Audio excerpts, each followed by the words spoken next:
Well, hello, Venters. If Superman was so tough and so awesome, then why did he pass away 20 years before Gene Hackman? Guys, rest in peace, Gene Hackman. I was shocked to find out that he was 95 years old. I would have thought he was closer to maybe 84 or 85. But wow, what a long life with a bunch of accolades. Great actor. There's a lot of movies he was in that I really enjoyed. Superman was one of them. I don't know if you guys agree, but I thought he played an excellent Lex Luthor. Played a great bad guy, right? So when I heard about this morning, just like a lot of you, I heard that there wasn't any signs of foul play, but then later in the day, it got kind of upgraded to suspicious. So check this out. This is what I gleaned from just hearing about it for a couple of minutes. Maybe you have heard a little bit more.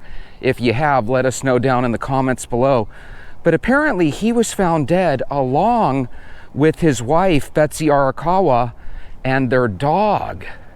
Apparently 2 dogs were still alive when the police came. Hi, how are you?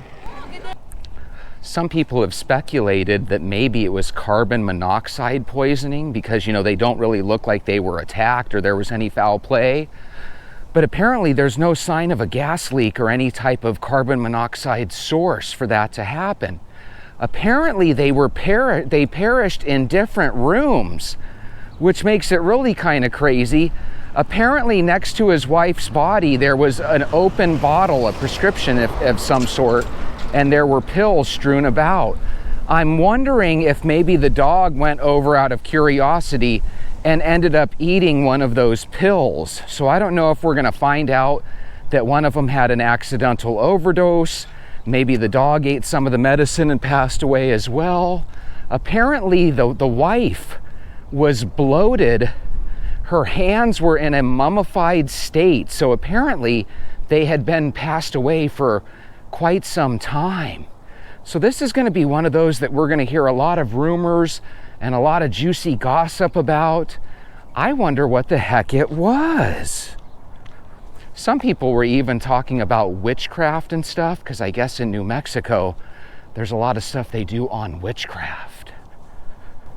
Gene Hackman's body, they believe he might have fallen because not only was he in another room, but apparently his glasses were laying next to him, leading some people to believe that as he fell, maybe his glasses came out of his off his face, or maybe even out of his hands if he was holding them. So I think it's always interesting how detectives and experts piece these crime scenes together.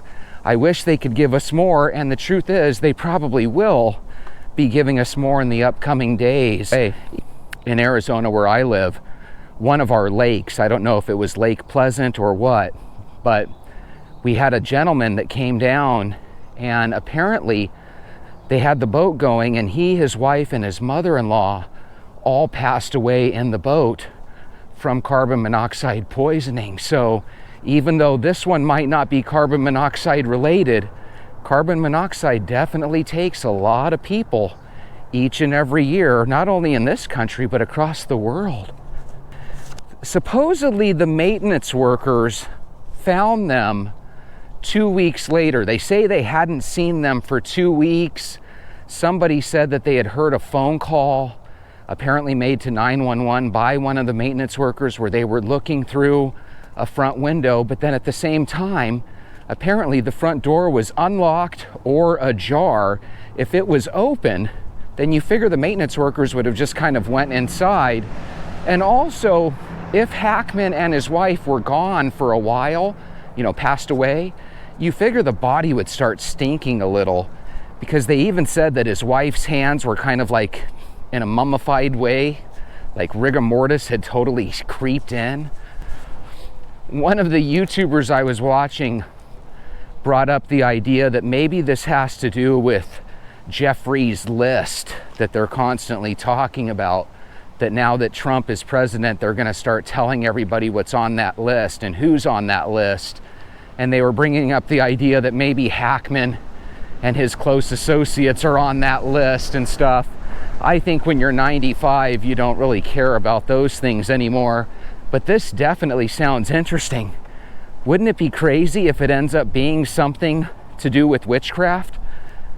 I would have never guessed that New Mexico is one of these cities, or one of these states, excuse me, here in the country, where apparently witchcraft is somewhat big or popular. And it's probably still a very small minority of people that you know, deal into witchcraft. But apparently there it's well known. So we'll see. I can't imagine Gene Hackman being associated with that though, can you? And then finally, let's go over the wild card, guys. The wild card is the idea that you have two people and a dog in different rooms that somehow passed away. They ruled out carbon monoxide. That was the last little update that I found. And if they rule out carbon monoxide, then I think the guess that I would make would be something to do with those pills. Maybe they accidentally overdosed. Maybe it was something shady from the maintenance crew, right? If you got a killer out there, maybe he's looking to take advantage of a 95-year-old man and his wife. His wife, by the way, looked much younger than him. I don't know if much younger meant she was in her 50s or 60s, but she didn't look anywhere near his age. I'll tell you that. Super Boom Shack says they did not pass away today. They have been gone for quite a while. You know, that's kind of sad, but true, right? There's a lot of situations that come up in this lifetime where as we get older, we become a little bit separated from our families. It's not uncommon for people to go months at a time without contacting their parents or their grandparents or their family members, right? So for all we know, Gene Hackman and his wife and dog could have been in that shape, could have been passed away for weeks on end, for all I know. If the wife was bloated and her hand was starting to mummify, that must have been pretty grotesque, you know? Whenever you see somebody and they pass away, you assume that it wouldn't be that bad for a little while. But then again, what is a little while? Do they start smelling within 24 to 48 hours? Do they start smelling even sooner than that? I don't know. I just know that the smell of death is supposed to be the worst smell you can ever imagine. Hopefully none of you ever experienced that. I've never experienced that, but one time, this is a funny story. I worked right next to this little mini mart that was owned by these people that were originally they were from overseas. I don't remember if they were Polish or what. But one day I went into their establishment and something smelled so bad that my imagination took over, and I said to myself, my goodness, I think there's a body in there. So I actually called the cops. I think they knew it was me. I was a little embarrassed. But the good news is it wasn't a body. Apparently, they had a freezer in the back that had gotten unplugged and wasn't working. And they had some meats in there that had spoiled, apparently over the weekend. And yeah, that was embarrassing. But you know what? If something is that weird and your gut's telling you call the authorities, I think some of you would have done the same thing. I'm telling you, the smell that came out of that place that day that I went was ungodly. I'm a little embarrassed though, because obviously it was a false alarm, but still, I don't think you would have blamed me. Michelle Green says, this is the same police department / sheriffs that investigated Baldwin. So Baldwin did that one movie, don't giggle if I'm wrong, but wasn't it called Rust or something like that? And apparently on that movie, the armorer handed him a loaded gun, and he actually ended up shooting his fellow actor, some actress. But I don't think it was an actress. Forget I said that. It was somebody in the scene. I don't remember if she was an actress or what, but apparently he ended up shooting this person thinking that it was a blank or even unloaded gun. And apparently nothing's going to happen to him bad with regards to that.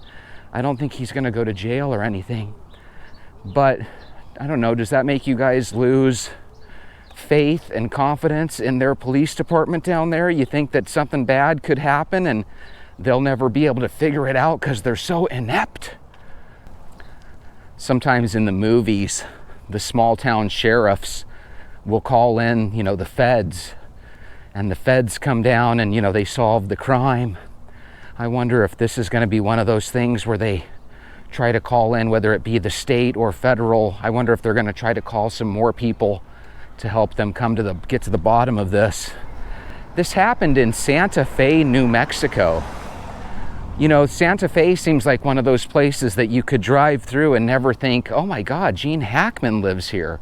I had no idea he lived out there. That makes me wonder, how many famous people live in New Mexico? There's got to be dozens of them, right? I love this comment here from Tony Williams. It says, the Hackman Denzel Washington movie, Crimson Tide. It was directed by Tony Scott. It's a fantastic movie, and I agree, it's a very good movie. It's easily in both actors' top 5 of all time. So I don't know where you rank it on their top 5 lists because, you know, everyone's different. But that movie was so excellent. I just remember they were constantly saying, I've got the con, I'll take over the con, or whatever. Very good movie. There was some subtle hints of racism in that movie because there was supposed to be, right? You want the one commander of the ship kind of talks down to Denzel. Denzel's kind of a number 2 in power.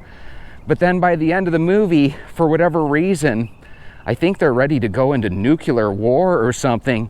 He ends up taking control of the submarine. And it was just really, really neat to see how Gene Hackman and all of the sailors that were on his side treated Denzel at first. And by the end of the movie, they were all on Denzel's side. I'm telling you, it was really a good movie. We used to have really good movies back in the day. I feel like now everything is Marvel. And I even saw a video just today about how a lot of Marvel movies are starting to suck simply because they're running out of ideas. And I know you're thinking, Jesse, there's always going to be somebody that comes up with another idea. And I agree with you, over time. But if you're trying to pop out 5 or 6 Marvel movies every single year, you know, some of them are bound to suck. And then the good ones, pretty soon, they're going to be average, and we're just going to consider it good. I think that's what's so challenging about athletics and about movies and entertainment. You don't want to just be average. You want to be great. And if you come out with all these decent, okay movies, you're going to really end up cheating yourself. That movie I was telling you about, the Free Guy or whatever, with Ryan Reynolds. The reason that was such a good movie is because of the storyline behind it. But they were still kind of in that movie trying to take advantage of like this superhero type character, you know, which I guess had to be done to make the movie a success.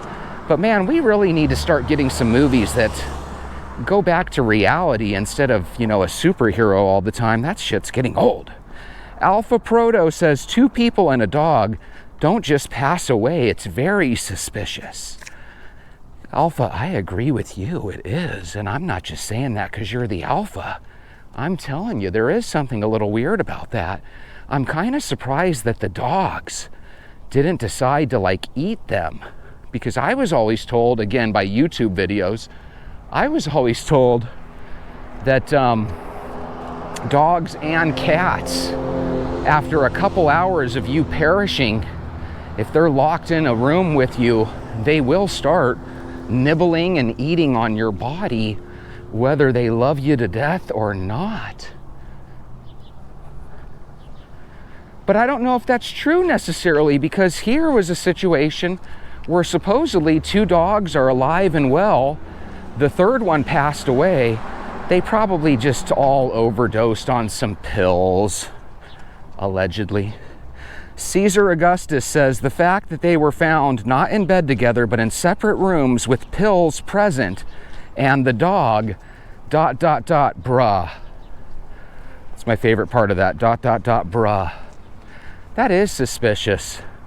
Have you ever heard of people just simultaneously passing away like that? I think that they probably inhaled some fentanyl accidentally or on purpose. And that's probably what happened. Because I've been told that even if you just sniff a tiny bit of that stuff, you're a goner. Now, I'm sure the cops and authorities could have figured out if that was the case. So maybe I'm wrong on that, but it just seems really, really weird. Now, I don't have the brain power to solve this whodunit because we don't even have all the facts. I'm sure there's some stuff that they haven't shared with us yet. But the fact that it went from no foul play to suspicious tells me that no foul play has left the building. I think we're going to find out that it's part of the maintenance crew or some other family member or friend. In books, we call them the ne'er-do-well. Bum, bum, bum. Well, a lot of times you'll hear that there's elites out there amongst us that you would never know, right? They kind of hide in the shadows. And that they do everything from drinking babies' blood, right, to stealing melanin from dark-skinned people of the world, right? You hear all these weird things. And supposedly they do this because they know some hidden knowledge that we don't, and they're trying to live forever. And the reason I think it's so crazy is that if there were elites, don't you think someone like Gene Hackman, or, you know, name any other famous actor, a Clint Eastwood, right, a Puff Daddy, don't you think they would actually be part of that elite class that's living forever? Yet every single day we hear about another actor or actress that bit the big one and kicked the bucket, right? I'm starting to think that a lot of these conspiracy theories just never come to fruition. Now, don't get me wrong, I know people can talk about dozens and maybe even hundreds of conspiracy theories that did come true. And I'm sure there are some wacky millionaire and billionaire people out there that are trying to live forever. As a matter of fact, I know there's a billionaire out there that is trying to reverse his age. We've all heard about that guy.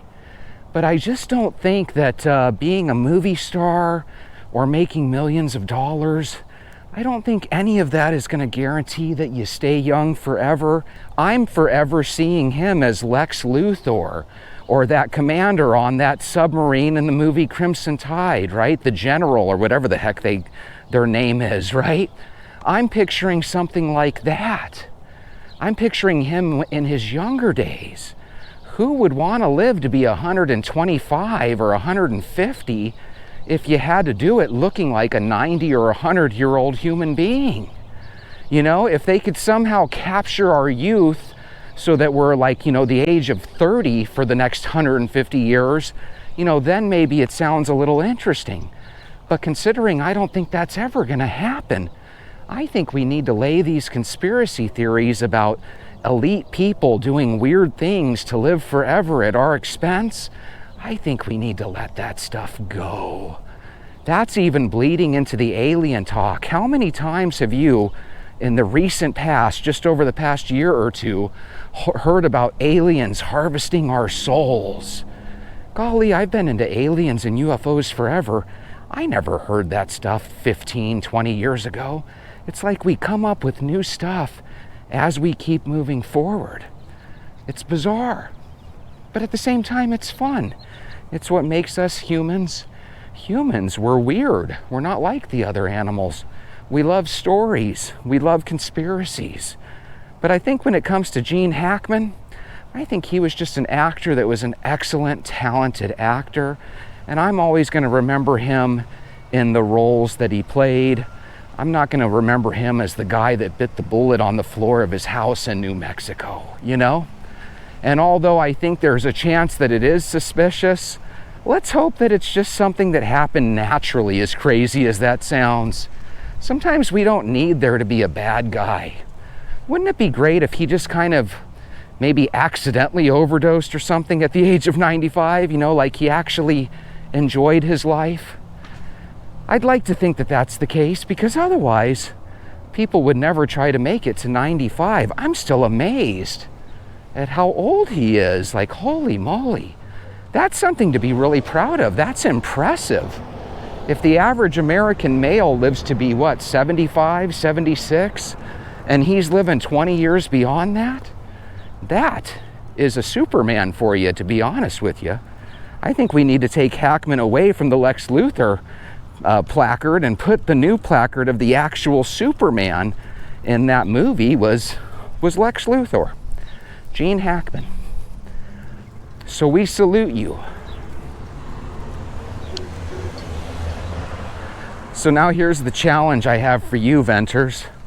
why don't you and me and all of us together, why don't we make a plan to challenge old Gene Hackman and see if we can get a little bit closer to 100 than he did. The other day, Betty White celebrated her 100th birthday. Obviously, she's no longer here on Earth, but could you imagine just the idea that she basically passed away slightly before her 100th birthday? I think she's actually like 104 if she was still around today.